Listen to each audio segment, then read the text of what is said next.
Ever felt that sting of being misunderstood?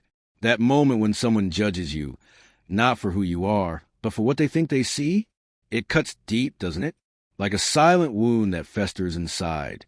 Have you ever been in a situation where someone tried to belittle your passion, your very being? Share your stories in the comments below. Let us know where you're watching from. It's amazing to see how far our stories can reach. And hey, before we dive into this incredible journey, a little click on that like button would mean the world. Thank you, you wonderful people. This one is especially for you, because sometimes what others perceive as weakness is actually a hidden strength, a talent waiting to explode. Today, we unravel a tale that will make your heart ache and then soar, a story of assumptions shattered and brilliance unveiled. Let's listen closely. In the quiet town of Oakhaven, nestled amongst rolling hills and whispering trees, stood Northwood High. It was a place where dreams were nurtured and sometimes, sadly, where they were carelessly dismissed. For young Seraphina Bellwether, a wisp of a girl with eyes that held the depth of a twilight sky, music wasn't just a hobby. It was the very air she breathed. From the moment her small hands first held a violin, it felt like an extension of her soul. The rich, resonant notes that flowed from the instrument were more than just sounds. They were her laughter, her tears, her unspoken longings. But Seraphina was also a quiet soul, often lost in her own world of melodies. In a school buzzing with boisterous energy, she often faded into the background. Her unassuming nature, coupled with the fact that she was one of the few black students in her advanced music class, sometimes made her feel invisible. Mr. Abernathy, the orchestra teacher, was a man of old habits and, some whispered, even older prejudices. He had a certain expectation of his students, a preconceived notion of who excelled and who merely participated. And unfortunately, Seraphina, with her quiet demeanor and the subtle differences he seemed to notice, fell into the latter category in his mind. One afternoon, as the orchestra rehearsed a particularly challenging piece, Seraphina, usually so fluid and expressive, fumbled a few notes. It wasn't a major mistake, easily corrected, but Mr. Abernathy's gaze, sharp and impatient, landed squarely on her. "Seraphina," he said, his voice carrying a hint of exasperation. "Are you even trying?" That sounded, well, rather dreadful. A blush crept up Seraphina's neck. The other students shifted uncomfortably, but no one dared to speak. Mr. Abernathy had a way of silencing dissent with a single, withering look. Then a new piece of music was distributed. A complex, technically demanding solo that Mr. Abernathy announced he would assign to the most promising students. Seraphina's heart fluttered with fragile hope. This was her chance, she thought, to show him what she could truly do. But then Mr. Abernathy's words shattered that hope into a million pieces. "For a bit of light relief," he announced with a dismissive wave of his hand toward Seraphina, a strange, almost mocking smile playing on his lips. "Seraphina, why don't you play that little section for us? Just give it a go." The implication hung heavy in the air. It was an invitation to showcase her talent. It felt like a public display, a way for him to subtly underscore his low expectations. A wave of humiliation washed over Seraphina. It felt like he wasn't asking her to play music. He was asking her to play a part in his preconceived narrative. Have you ever felt that crushing weight of someone's unfair judgment? That moment when you realize they've already written your story before you've even had a chance to speak? Tell me about it in the comments. Your experiences matter. Seraphina's fingers trembled slightly as she raised her violin. A knot tightened in her stomach. It wasn't just the difficulty of the piece. It was the weight of Mr. Abernathy's gaze, the subtle snickers she thought she heard from a few classmates. It felt like a setup, a cruel joke at her expense. But then, something shifted within her. A quiet fury began to simmer beneath the surface of her hurt. It was the pain of being underestimated, the burning desire to prove him wrong. This wasn't just about the music anymore. It was about her dignity, her voice. She took a deep breath, closed her eyes for a fleeting moment, and then she began to play. What happened next, no one in that room was prepared for. The notes that flowed from Seraphina's violin were not hesitant or clumsy. They were pure, resonant, and breathtakingly beautiful. Her small fingers danced across the strings with an agility and precision that belied her quiet demeanor. The complex melody, which had seemed daunting just moments before, now unfolded with effortless grace.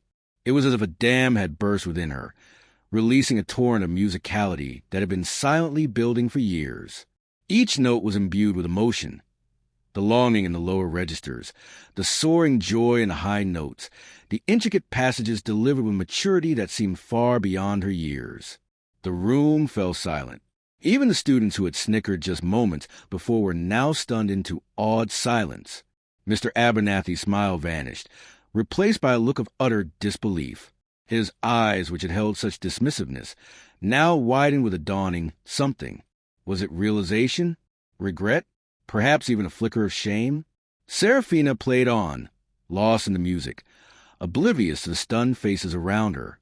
The melody soared, dipped, and climbed again, filling the room with a raw, untamed beauty. It was a testament to her dedication, her passion, and the sheer, undeniable genius that had been hidden beneath a veil of quietness. As the final note faded into the air, a profound silence hung in the room. It was broken only by the soft intake of breath from a few students. Then, slowly, hesitantly, applause began to ripple through the room. It started with one or two tentative claps, then grew into a thunderous wave of appreciation. Mr. Abernathy stood frozen, his face a mask of conflicting emotions. He opened his mouth to speak, but no words came out. He had expected a fumbling, perhaps even comical performance. What he had witnessed was nothing short of extraordinary. Have you ever surprised someone with a hidden talent? That feeling of proving the doubters wrong is incredibly powerful, isn't it? Share your moments of triumph in the comments. The days that followed were different for Seraphina. The subtle dismissiveness from Mr. Abernathy seemed to have vanished, replaced by a newfound respect, albeit a somewhat awkward one. Her classmates, who had barely acknowledged her before, now looked at her with admiration, curiosity, even a hint of envy. One afternoon, after class, Mr. Abernathy approached Seraphina, his face etched with a mixture of embarrassment and something that might have been apology. "Seraphina," he began, his voice uncharacteristically soft. I had no idea." Seraphina simply looked at him, her eyes holding a quiet dignity. "It's all right, Mr. Abernathy," she said softly. "Sometimes people don't see what's right in front of them." Her words, though gentle, carried a profound truth. How often do we make snap judgments based on appearances, on preconceived notions? How often do we fail to see the hidden depths and talents that lie within others? The story doesn't end there, though. A video of Seraphina's unexpected performance had been quietly recorded by another student and shared online. It went viral, touching hearts around the world. People were captivated not only by her extraordinary talent, but also by the quiet strength and resilience she exuded. Suddenly, Seraphina Bellwether, the quiet girl from Oakhaven, was no longer invisible. She received invitations to prestigious music programs, offers for scholarships, and messages of admiration from renowned musicians. The world had finally seen what Mr. Abernathy had initially failed to recognize, a true musical prodigy. But amidst all the excitement, Seraphina remained grounded. She remembered the sting of being underestimated, the fire that had ignited within her. She used her newfound platform not just to showcase her talent, but also to advocate for other young, overlooked artists, encouraging them to never let anyone dim their light. And Mr. Abernathy? He underwent a quiet transformation. The incident became a stark reminder of his own biases, a painful but necessary lesson in humility. He started listening more intently to all his students, looking beyond their outward appearances, and seeking a unique spark within each of them. What do you think of Mr. Abernathy's transformation? Do you believe people can truly change their ingrained biases? Share your thoughts in the comments. Let's have an open and honest discussion. Seraphina's story reminds us that brilliance can bloom in the most unexpected places. It teaches us the profound importance of looking beyond our assumptions, of truly seeing the individuals around us. It's a powerful testament to the resilience of the human spirit and the transformative power of believing in oneself, even when no one else does. Never let anyone tell you what you are capable of. Your potential is limitless.